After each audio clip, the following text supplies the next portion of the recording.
Good morning, soon to be afternoon. It's Wednesday, talking slowly. Ooh, third, I think. Wednesday 3, or is it 4? I can't believe I'm lost already.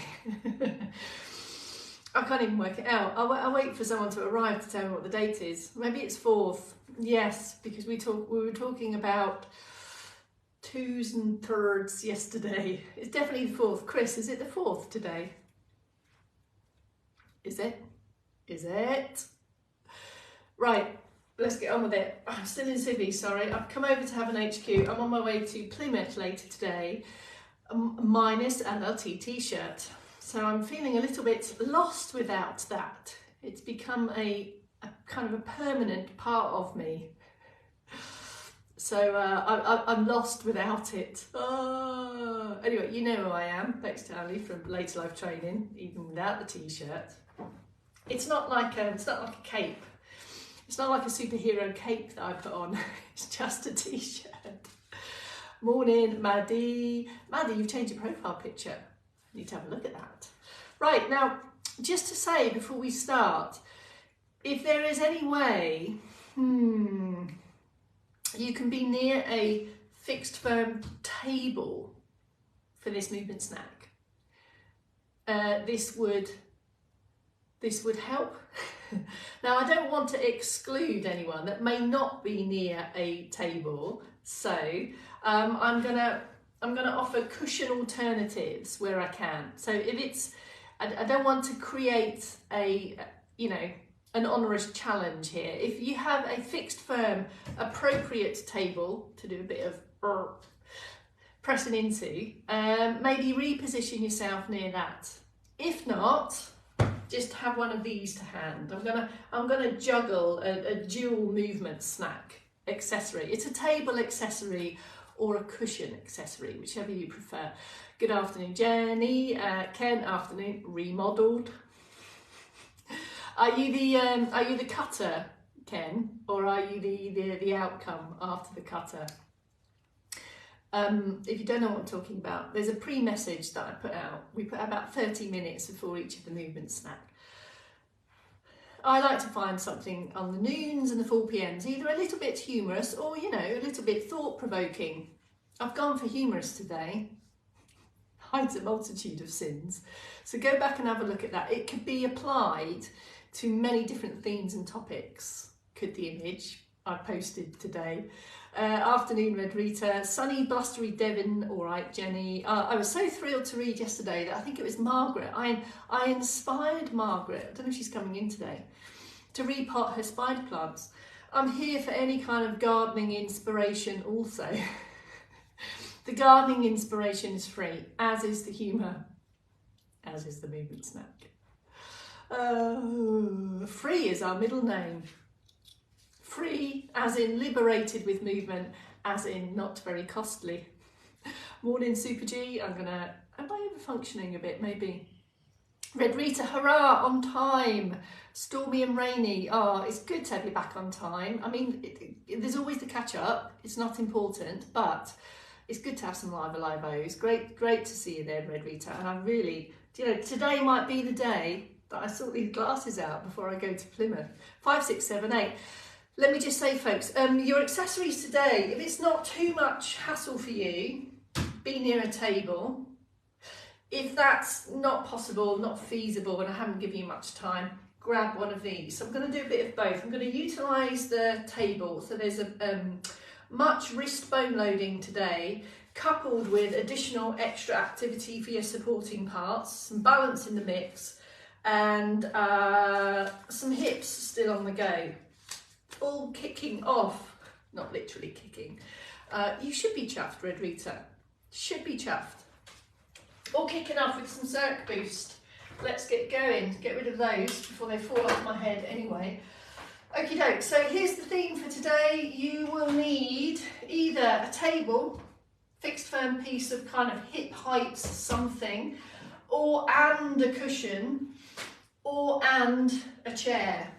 Decide your position for the Circ Boost, folks. Weight even across both feet if you're in stand. Weight even across both buttocks if you're in sit. into active sit, and this is literally what happens when we come into active sit. From slump, we decrease the gap between a rib and hip, and when we come into active standing or seated posture, we increase that gap because we've lengthened and extended it, and then we get going. If you're in stand, you might prefer to start your circ boost with the legs. Options for external support is 2 hands, is 1 hand, is having it to the side of you with no hands. You decide. You may even prefer to go for a wander rather than just march in situ here. Then we can add in the other bits. The aim is to gradually increase range of motion. The aim is to gradually increase complexity to a point where we have arms and legs working alternately as we do for walking. Or you might want to keep it as separate, top end only.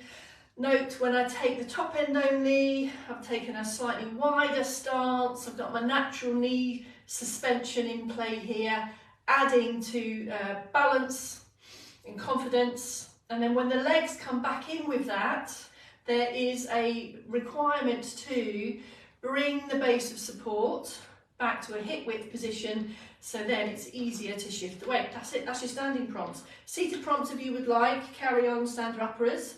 Feeling for the chair on the back of my legs there, so I know it's there. I can sit down with confidence, a little bit slower, a little bit out of shot. Am I disappearing out of shot? No, kind of there. Active sit, hip walk forward, if that's within your capabilities there, to have a hip walk forward, and then start with top end, building to 2 arms.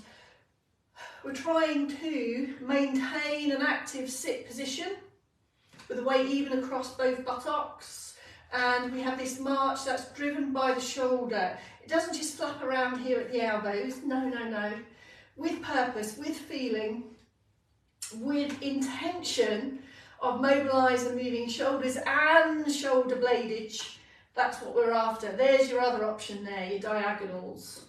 And, or take up extra support, build through the feet, so establish the foot action to then build into the leg march as well. That might be for you. If you are in sit and involving legs in the circ boost, make more of the feet. I've talked a lot about ankles, feet and feet hinges. We need to be able to articulate the feet if we're looking to progress into standing activities, and then you can bring in the other bits. That's it. All of that activity, that extra movement brings with it the need for extra breaths so that we can transport the oxygen out to the muscles, the moving parts. That's it. That's your circ boost. All right. Do you have with you either a cushion and a table? Obviously fixed, firm, supported, not going to move or go anywhere. I opted for some moves today to utilise a table. It's something, a kind of piece of furniture that I think, unless it's covered with stuff, can really support things like wrist loading, using it to create or enable bigger ranges of motion elsewhere. So this one is a nod to the tabletop, with alternatives if you're not buying tabletop. Just to be clear, if you're not buying tabletop, wait for the cushion alternative. Okay, I'm going to start with a wristy load. So we want to strengthen and protect the wrists.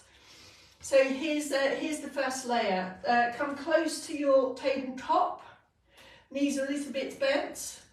Just before you do that, put a little bit of flex and extend just to prepare for the movement. Place your hands onto the table, and we're aiming to bring the shoulders directly over the heel of the hand there. So you still have this active, it's a bit of a knee bend with that, your active support through the trunk, gaze is neutral, and just feel you're redistributing the load from the feet into the hands. So imagine that you're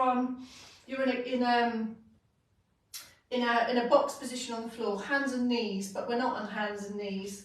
we've made it less challenging. So can you feel, and now you're going to rotate around those 4 points. So kind of shift the weight from foot to foot to hand to hand, back to foot, as if you're drawing a circle. It's going to be so small you're not going to see it, so I'm going to talk about it. That's equal distribution. There's left foot, right hand, left foot, right foot, like that. Keeping both feet and hands in contact, and now change the direction. All of this while maintaining support posture, so you're kind of doing this there. Now, if you haven't got a table, you can still do that, but it doesn't really get the effect we're after, which is continually redistributing the weight and load around those 4 points there. And this could be an effective way of building up the tolerance of having extra load around the wrists. This is important to protect the wrists, to support healthy bones, but also this range of motion, pushing up out of bed, for example, out of the bath, for example, off of the floor, for example. And if you haven't got a table, maybe just do a bit of heel of the hand pushing. Seated option. Now, you could do this with a table from sit. Really depends your positioning from the table. And of course you haven't got the application of weight. So here's an alternative, having the hands here, and we're just shifting the weight through the hands. So you're pressing through the hands here and here, all whilst maintaining active sit. Be mindful that we're not sinking down into the head, so keep the neck long, pressing down, pressing down, pressing down. Now, even after a few of those, you will feel you've had extra activity around here, so you might want to do this. You might want to bend the other way to stretch those muscles that you've just loaded. Okay, like I do there. All right, so there's that one. Okie dokes. I don't know where I've got this okie dokes from. I've got to stop saying it. Here's the next one. We're now going to use the table in a different way as part of extra support for sidestepping, and then I'm going to add in another wrist loading option. So confidently take your side steps. It could be something you could, if you have a table maybe in the centre of a room.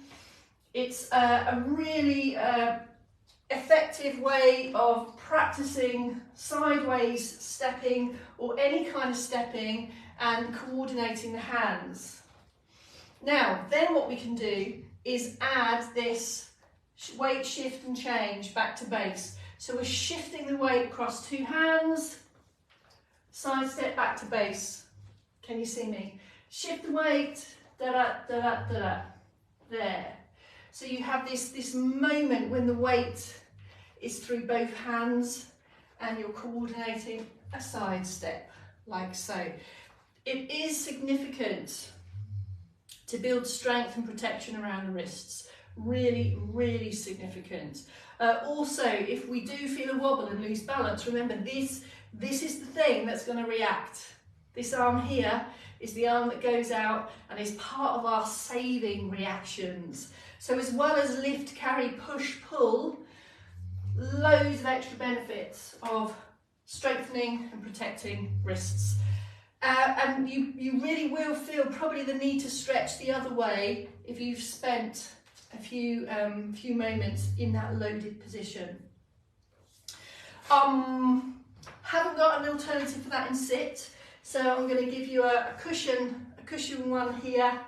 We're going to go the other way to that range of motion we've just done. So we're going to take mobility cushion around the trunk, over the head and return. So more of a shoulder range and object management there. So you might want to do a few of those if you don't want the tabletop wrist bone loads.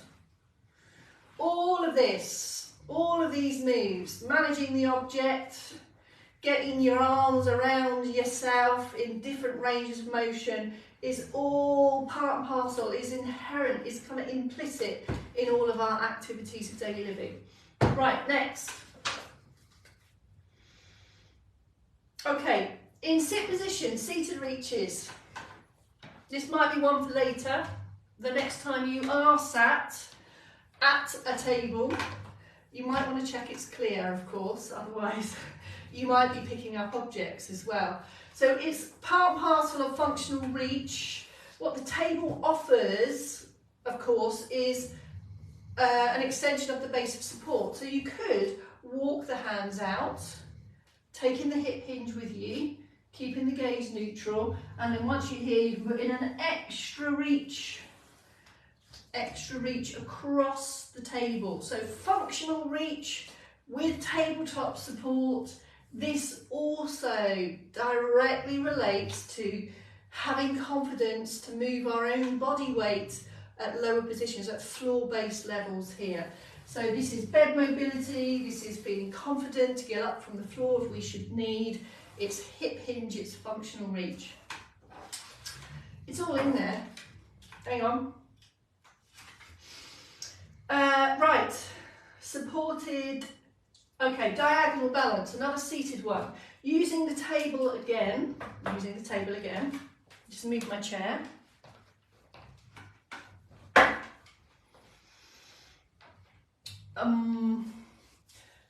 If you imagine that your hands and knees on the floor, imagine that, get that image.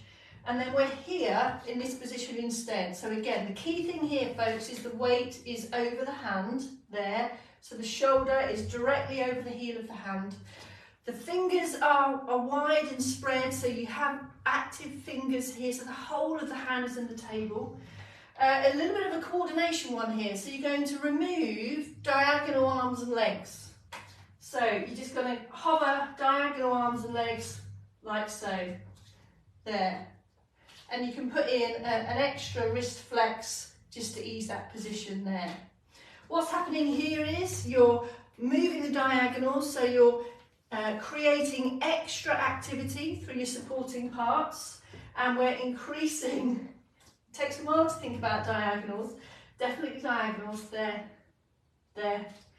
and you're basically working all the posture muscles that hold you upright or support you in these positions. More wrist loading there.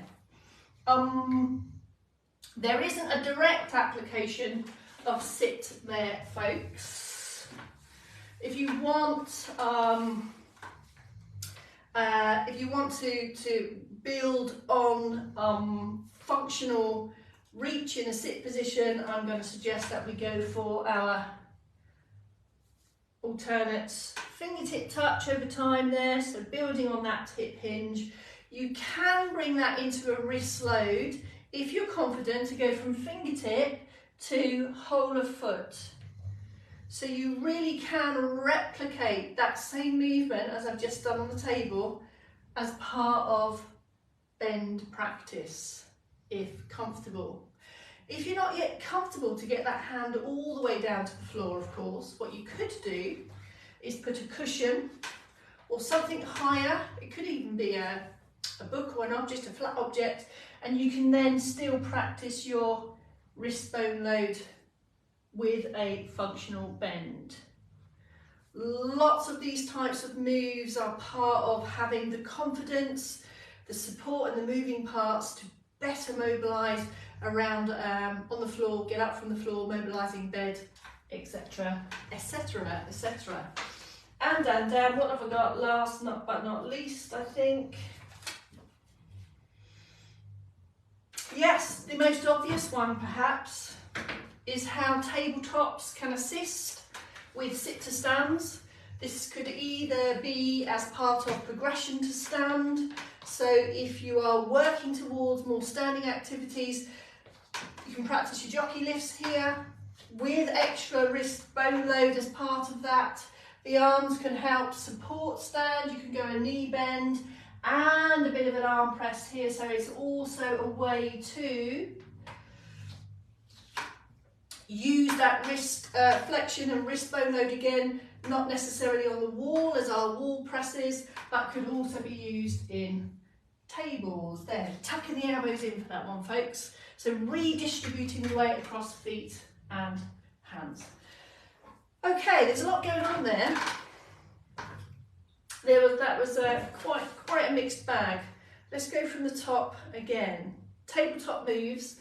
The key aim here, consideration or theme, is wrist bone low. So the beginnings of that is to feel the weight across all 4 limbs and then shift around all 4 from hand, hand, foot, foot, hand, hand, and back again. That might be the start point to start to build tolerance and strength in the wrists. The alternative in sit is to press down through here. Having the shoulder over the heel of the hand is a key point. Then we went into using the table as part of sideways stepping. Support, support, support. Stepping around the table and then increasing the load and taking a little shift of weight. Extra weight through the hands and back again.